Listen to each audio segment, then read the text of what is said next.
It's Real Life Radio on your Spirit FM 90.5 and 88.3. I'm Carlos, and on the phone, I've got a crew member from the Starship Unicorn. I have got, who is this, First Lieutenant? Is that what you are? Or a Captain? I like to think of myself as Captain Jonathan. Here we go. We got Captain Jonathan Stevens. His skills are organization, laser cannon accuracy, and sensibility. And his weaknesses are flirting and ping pong. How did you know? Oh, my friend. I have got you guys on lockdown. I know your every move, what you're thinking before you think it. Okay, we are launching an attack on you guys. Real Life Radio Battleship 1. So pretty soon, the Starship Real Life Radio is going to attack you guys out in outer space somewhere. Nobody can handle Starship Unicorn. Yeah, I've seen the video, your Oscar nominations, and it got to be in the mail. And yeah, you guys are practicing your laser shooting abilities out there in space. So I guess you know how tough we can be then if you've seen our video. Yeah, I've got my crew members in training right now. They're all watching Star Trek and Star Wars to get ready for you guys. You know, it's not really our laser shooting that you got to worry about. I will say our lightsaber skill is pretty accurate, but what it is you got to worry about our battle unicorns. Oh, the battle unicorns. That's a big horn on their head, dude, and they'll take you out. Yeah, so why did you name the Starship Unicorn? Because unicorns are awesome. Unicorns are awesome. Okay, all right. I mean, don't you like unicorns? Me, personally, I'm not much of a unicorn fan. Oh, that's too bad. I guess that's your loss. It is. I'll take that as being my loss, so I'll take that. You know, 11-7 is trying to save the unicorns. Okay. So with this new album you guys got coming out September 4th, Galactic Conquest, you guys trying to take over the universe? Is that the deal? Some call it that. Some call it, domination. We just kind of wanted to unleash a brand new sound on the kids. That the reason it's space themed is because we actually spent a lot of time reporting on Pluto.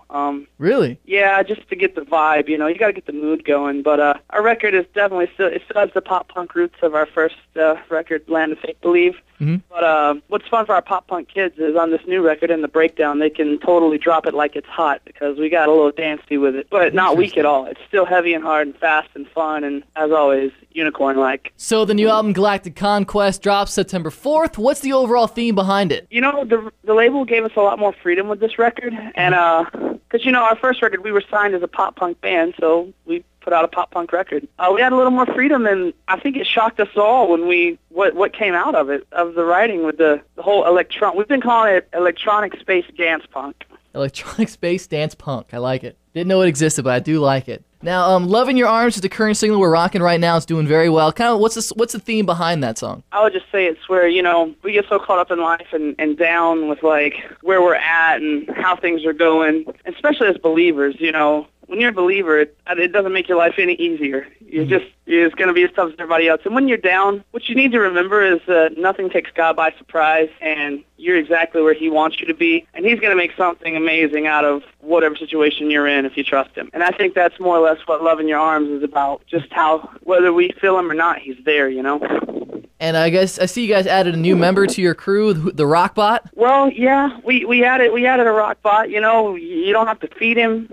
You can pay him in galactic credits, which credits it's not much, Uh-huh. He actually thinks he does more than he does, Really? But it's okay. I mean, we can be mean to him. He's a robot. He doesn't have any emotions. So I hear he makes a mean grilled cheese, though, right? So I guess that kind of pays for itself. Well, he makes a mean grilled cheese for me and the guys. I mean, he can't eat it himself, obviously. We have to feed him toothpaste. He eats toothpaste? Yeah, that's what he eats, toothpaste. Nice. So to power your starship, do you guys do like in Back to the Future, just throw in garbage, or how do you power your starship? Pretty easy, actually. Unicorns shed a lot, and we just take the unicorn mane that sheds. We have so many unicorns, we just collect a lot of unicorn mane that sheds, and we put it in a blender with applesauce, and it powers the ship pretty great, actually. Unicorn hair and applesauce. Yeah. Where do you find these unicorns, by the way? Actually, you know what? We have a ton of kids that bring the unicorns to our shows. Really? Would you like to hear the story behind the unicorn? I think I need to at this point. Okay. 5 years ago, we made a joke about saving the unicorns. It was funny. We told the joke at shows, kids laughed. Well, we were like, let's make a shirt. So we made a Save a Unicorn shirt.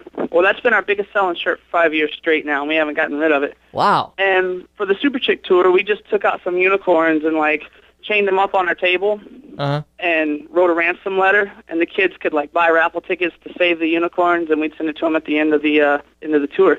Well, somehow, some way, kids just started bringing us so many unicorns. We'd go out for a couple months, and we'd have, 30 to 40 unicorns in the van. Wow. And we were like, what are we going to do with these? So we started giving them just like to some orphanages back home. And actually today, 5, 6 years later, it has turned into the Save the Unicorns Foundation, where we take all the unicorns that kids give us, and it's actually shipped to AIDS orphanages in South Africa. We're actually working on a site right now. It's not up yet, but where people, if they're not into unicorns, if they just want to send something to help out those orphanages, they can do that through the Save the Unicorns website. Wow, that is amazing. I didn't know it went that far. I just thought it was a gimmick. Little did I know it's a whole foundation. That and, gas for the Starship. That, of course, and to power the Starship. I apologize for that. I did forget. Well, all right, more to come with Jonathan from Eleventyseven and more about the Starship Unicorn, I'm sure. It's up next right here on Your Spirit FM and Real Life Radio. Don't move!